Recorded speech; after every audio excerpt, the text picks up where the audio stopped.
l'émission sur la bande dessinée.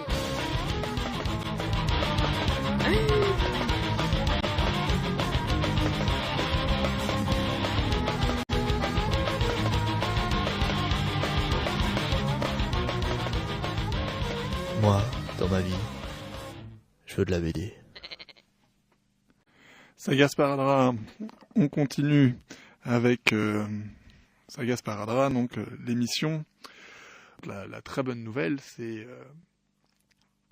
la sortie en version presque de luxe, j'irais dire, de Shang-Gu, la bande dessinée de Los Brignoles édition, fait par Kat, Tyr et Jack, qui sont des anciens taggers qui sont mis à la bande dessinée, mais ça fait plutôt comics.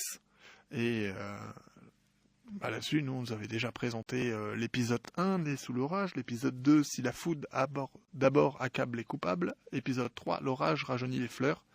Et maintenant, il y a le recueil Chronique de l'orage, donc qui présente ces 3 albums, et qui présente en plus des inédits qui se placent un peu vraiment dans la série comique, c'est-à-dire avant le premier épisode, au milieu des 2 épisodes, à la fin du 3. Et pour reprendre l'histoire, on suit Hicham, qui est un jeune éducateur de rue dans une cité en France, qui voit un moment se découvre des pouvoirs surnaturels qui sont en fait ses racines africaines et une magie qui remonte, et il se retrouve dans une version moderne et urbaine du mythe de Yohuras, qui est un espèce de dieu fou, dieu africain de la foudre et du tonnerre, et qui est aussi un dieu cruel, donc qui doit gérer sa double vie, à la fois de dieu et de dieu qui se maîtrise pas, et de personnage normal, de Hicham éducateur avec une copine et des relations sociales. Ça se passe pas forcément bien. En tout cas, très content de retrouver donc ce qui était avant un épisode de comics, donc les petits formats plastiques qu'on trouve chez Marchand de journaux avec n'importe quel super-héros, mais cette fois en tout relié en un ouvrage, toujours d'édition un petit peu faible quand même le plastique, mais moi j'aurais préféré les ouvrages un peu luxueux avec une couverture cartonnée, mais là d'avoir tout l'ouvrage en un et de pouvoir le lire tout d'un coup, ça fait vraiment plaisir.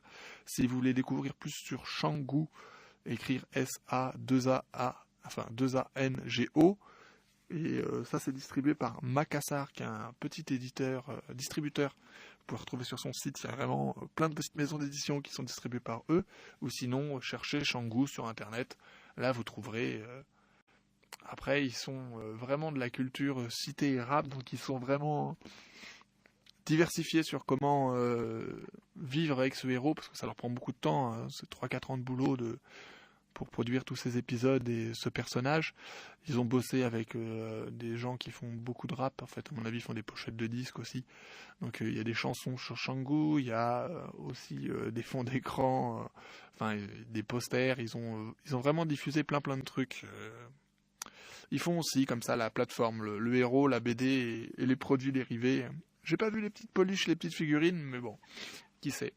En tout cas, c'est une BD qui a aussi un fond, puisqu'il parle de la réalité des banlieues françaises, du racisme et de la police musclée, des boîtes qui ferment et des gens qui essayent de se défendre pour rester dans une situation humaine et de défendre leurs droits, leur espace pour vivre. Et là-dessus, il y a plus qu'un fond, c'est pas juste du divertissement comme comics, et ça fait vraiment plaisir. Et là-dessus, on peut dire un gros coup de chapeau à Los Brignoles édition.